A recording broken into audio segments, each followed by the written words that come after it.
समर्पण से सिद्धि की ओर। अपने आराध्य व गुरु के प्रति साधक के मन में यदि सच्ची श्रद्धा व भक्ति हो तो साधक शिष्य निसंदेह साधना के शीर्ष तक पहुंचकर भगवत कृपा व गुरु कृपा का अधिकारी बन जाता है। वहीं श्रद्धा व भक्ति के अभाव में साधक की शिष्य की साधना सफल नहीं हो पाती, पूर्ण नहीं हो पाती।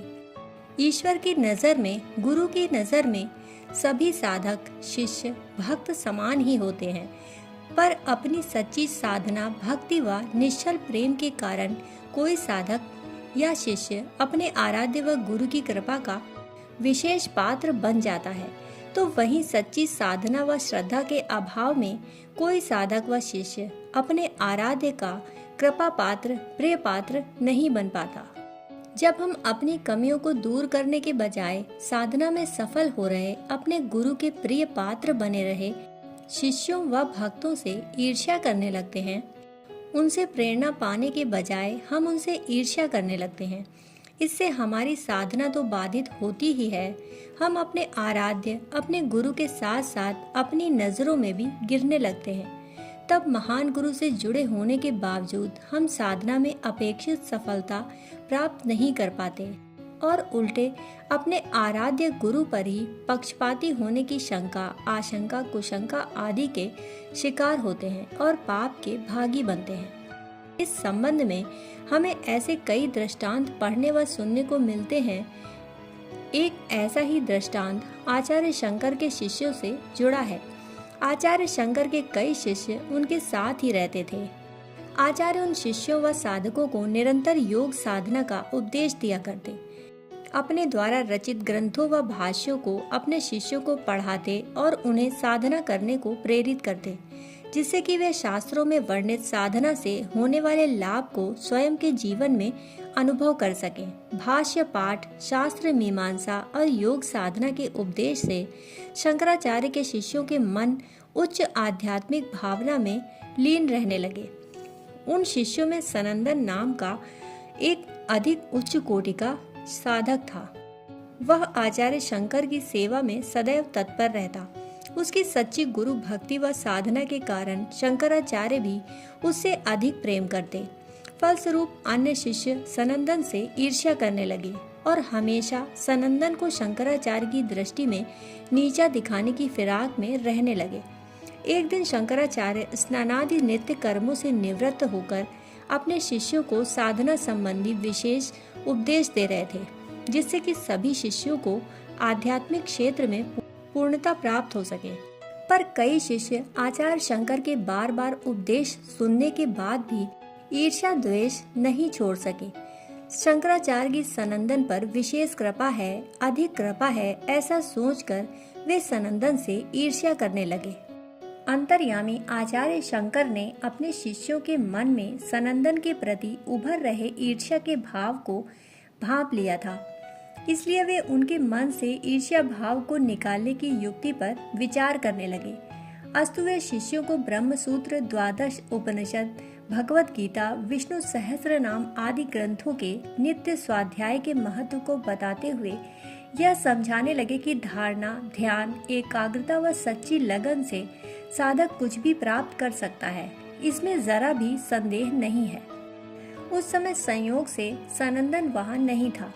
वह किसी आवश्यक कार्य से अलकनंदा के दूसरे तट पर गया हुआ था। अलकनंदा पर पुल बना हुआ था। पुल पर से ही दूसरे तट पर जाना होता था, क्योंकि अलकनंदा में तो हिमखंड पड़े रहते, जिससे तैरकर दूसरे तट पर जा पाना असंभव सा जान पड़ता। शंकराचार्य के शिष्य अपने गुरु से साधना संबंधी उपदेश सुन रहे थे, पर उनके मन में और ही विचार आ रहे थे। वे सोच रहे थे कि सनंदन आज गुरु सेवा छोड़कर अलकनंदा के दूसरे तट पर क्यों गया है। इसमें अवश्य ही कोई भेद है। गुरुदेव हमारे से अधिक सनंदन को ही योग्य समझते हैं। गुरुदेव की जितनी कृपा दृष्टि सनंदन पर है, उतनी कृपा दृष्टि हम पर नहीं है। शंकराचार्य शिष्यों के मन में उभर रहे भावों को भली भांति जान रहे थे और विचार कर रहे थे कि सनंदन इन सब से श्रेष्ठ है। ये नादान यह नहीं जानते, नाहक उससे ईर्ष्या करते हैं। आचार्य शंकर ने विचार किया कि इन शिष्यों के मन में ईर्ष्या के भाव नष्ट करने ही होंगे और इस हेतु सनंदन की श्रेष्ठता की परीक्षा लेनी होगी।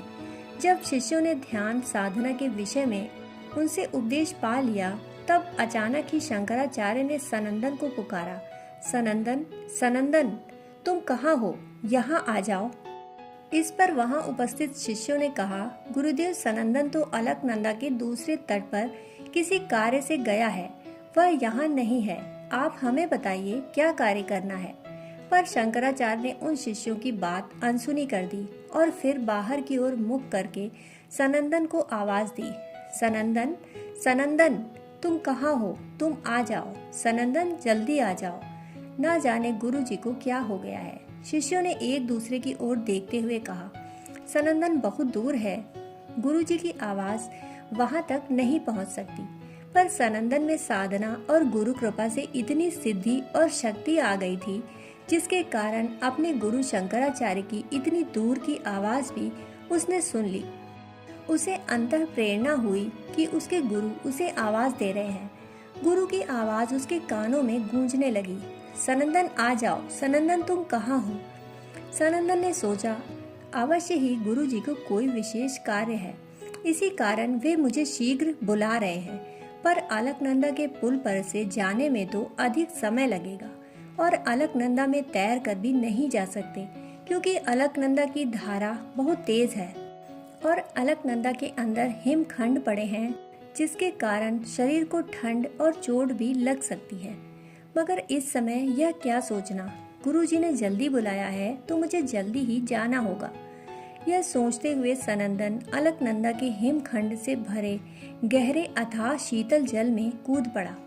पास में खड़े श्रद्धालु साधक शिष्य चिल्लाए, सनंदन, नदी में हिमखंड पड़े हैं, अथाह शीतल जल है, उसके अंदर मत जाओ। पर सनंदन ने किसी की नहीं सुनी। उसे अपने गुरुजी की आवाज ही अपने कानों में गूंजती हुई सुनाई पड़ रही थी, सनंदन तुम कहाँ हो? तुम आ जाओ। सनंदन ने अपने प्राणों की परवाह किए बिना अलकनंदा की विशाल जलराशि में छलांग लगा दी। वह तैरकर आगे बढ़ने लगा।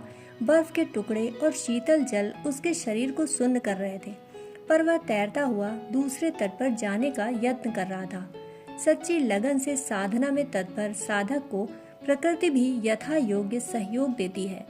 प्रकृति भी परिस्थितिगत अनुकूलता प्रदान करती है। अचानक अलकनंदा के अंदर कमल पुष्प तैरने लगे। सनंदन ने उन पर पांव रखकर नदी पार कर ली और तेजी से भागता हुआ आकर गुरु के चरणों में गिर पड़ा। क्या आज्ञा है गुरुदेव? सनंदन ने शंकराचार्य जी के चरण छूते हुए कहा, गुरुदेव, दूर होने के कारण आने में थोड़ा विलंब हो गया। इस विलंब के लिए मुझे क्षमा करें। तुम ठीक समय पर आ गए सनंदन, कहते हुए शंकराचार्य जी ने दूसरे शिष्यों की ओर देखा। वे सभी लज्जा से गर्दन झुकाए बैठे थे।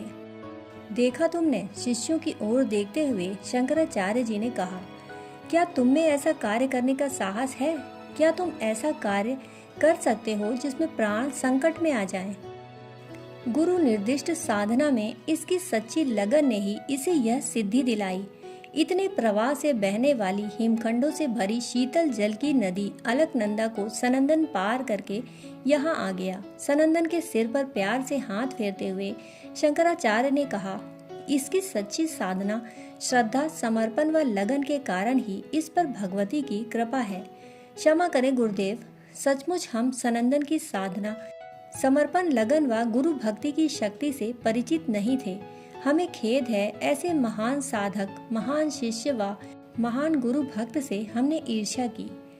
साधकों, मात्र क्षमा मांगने भर से काम नहीं बनेगा। इतनी साधना तपस्या के पश्चात भी यदि ईर्ष्या का अंकुर हृदय में पनपने लगा तो तपस्या, साधना का सारा परिश्रम व्यर्थ चला जाएगा। सच्चा साधक भूल कर भी कभी दूसरों से ईर्ष्या द्वेष का भाव नहीं रखता। इसका जीवंत उदाहरण शिष्य सनंदन है। तुम सब इसकी बुराई करते रहे, पर यह कभी किसी की बुराई नहीं करता। शंकराचार्य ने मुस्कुराते हुए कहा।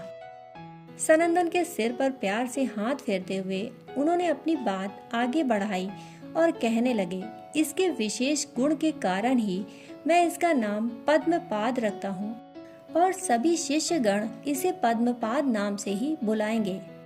शिष्यों को यह ज्ञात हो गया कि सच्ची साधना व गुरु भक्ति से ही साधक को गुरु कृपा प्राप्त होती है और गुरु कृपा से साधक के लिए असंभव कार्य भी संभव हो जाते हैं। शंकराचार्य जैसे महापुरुष का शिष्य बनना हमें शुभ कर्मों के पुण्य फल से ही प्राप्त हुआ है। पद्मपाद ने अपने गुरु की स्तुति करते हुए उनके चरण छुए और शिष्यों ने शंकराचार्य के चरण छूकर क्षमा मांगी। शंकराचार्य ने सभी के सिर पर प्यार से हाथ फेर कर आशीर्वाद दिया और कहा, जो मन में ईर्ष्या भावनाएं हैं उन्हें मिटा दो और पद्मपाद जैसे बनने का प्रयत्न करो, तभी तुम्हारा यह दुर्लभ मनुष्य जीवन सार्थक होगा। गुरु के उपदेश को सुनकर सभी शिष्यों के मन में सच्ची साधना करने व गुरु सेवा करने की प्रेरणा जाग उठी। हम में से हर एक साधक शिष्य पद्मपाद की तरह समर्पण व लगन के द्वारा साधना में सिद्धि व सफलता अवश्य ही प्राप्त कर सकता है। समर्पण से सिद्धि की ओर अग्रसर होने का यही राजमार्ग है, जिस पर चलकर कोई भी साधक सिद्धि को प्राप्त कर सकता है। दोस्तों, कहानी सुनने के लिए आपका बहुत बहुत आभार। फिर मिलते हैं ऐसी ही कहानियों के साथ। तब तक के लिए धन्यवाद।